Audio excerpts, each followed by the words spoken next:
Hi, GP. Recently, you don't often talk about manifestation. I see a lot of suffering because people don't get what they desire in life. Um, I don't, because quite frankly, and do some things about it. I've got one very large, extensive course called Your Four Amazing Powers of Creation, and it does go into manifestation. And I used to talk a lot about it, even did videos on it, which I've now taken them down. I talked about even more about it back in my metaphysical healing days.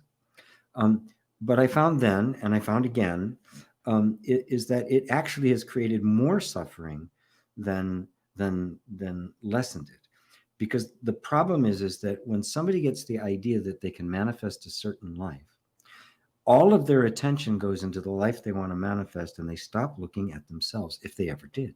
They stop examining who it is that wants that life, which is the real spiritual journey. Can this desire for the light, what do I think this manifestation is going to do for me? What is it going to bring me?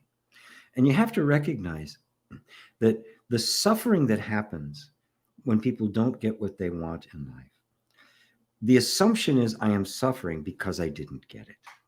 That's the basic assumption, right? And then you may have some real a spiritual approach says, well, then, okay, I've got to get rid of desire. That desire is the cause of it. And that's not quite it either, because desire is just another function of life. The brilliance of Buddha. Remember, Siddhartha went seeking the answer to suffering. He did not go seeking enlightenment. He wasn't going to gurus trying to get enlightened. He was just overwhelmed by the suffering that he saw. He was suffering from the suffering that he saw, and he wanted an answer. What was this cause? What was this cause of suffering? Was this the absolute? Was this hell? Was this what we're destined to experience over and over and over again? Right? What is the actual cause of suffering, which he brilliantly laid down? And the first thing to see is that we don't suffer because not getting what we desire in life. There is a belief that I am suffering if I don't get what I desire in life. That belief makes me suffer. The moment a desire arises, which inherently is something I do not have, right?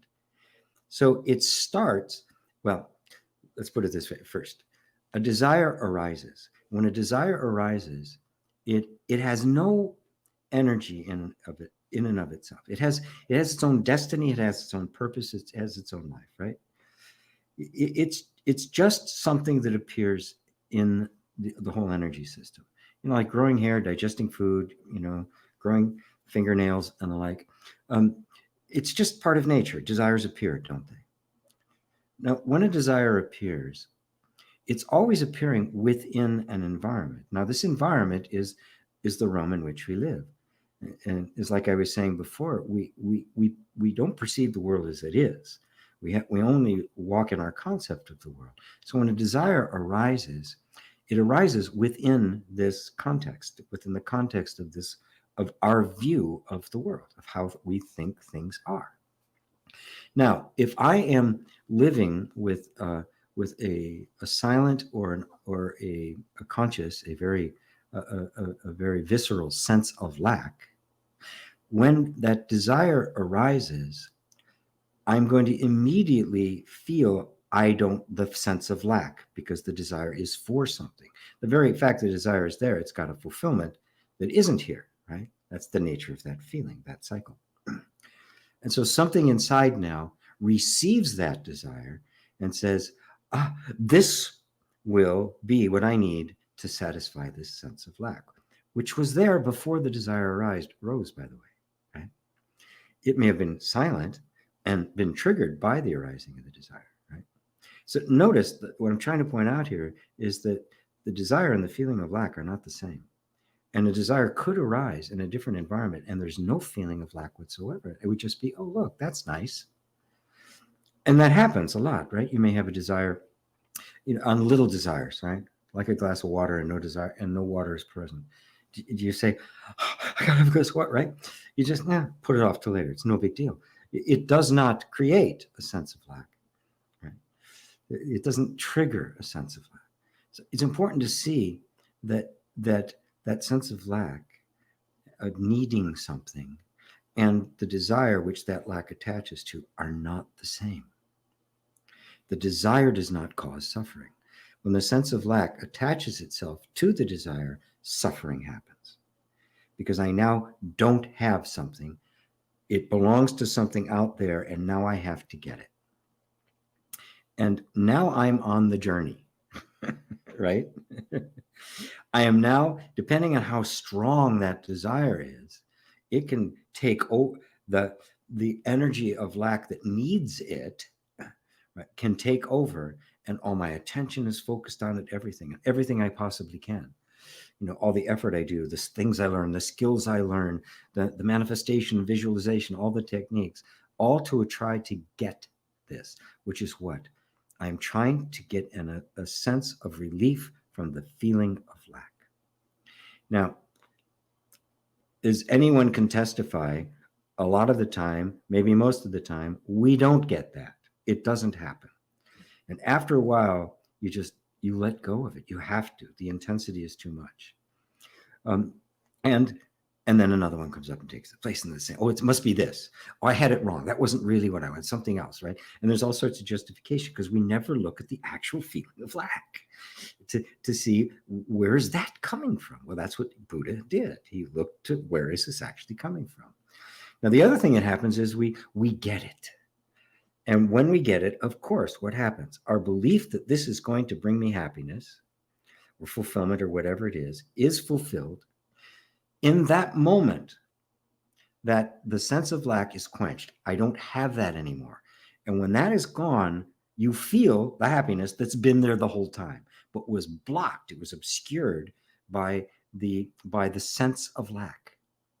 In that moment, it's quenching, it's gone.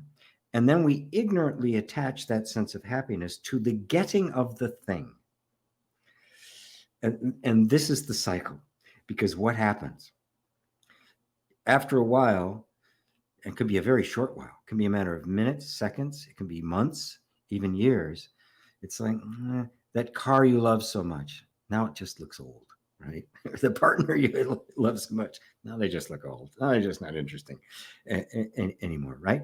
It's just another desire appears. Maybe a week later and you're selling it on eBay, the thing that you got that brought you so much satisfaction. Right? And you see that it's completely unstable. If you get that it was never the thing that brought you the happiness, that it was the temporary release from lack, you stop looking to the things, that is, you stop looking to trying to manifest the things, and you start looking to the feeling of lack that wants to manifest things. And that starts the inquiry, that starts going in. Well, okay, so it means that there's a feeling of lack here, but I've come to recognize that the feeling of happiness from getting the thing is transient. It comes and goes. I want happiness that sticks around, right? So what if the sense of lack was actually artificial? What if that was learned? And that nothing is actually going to permanently quench it. Nothing out there. What is the actual essence of that lack? Where is that coming from? Now you're on the journey. This is exactly what Buddha did. Right? He took that step inside. Say, okay, well, where is this actually coming from?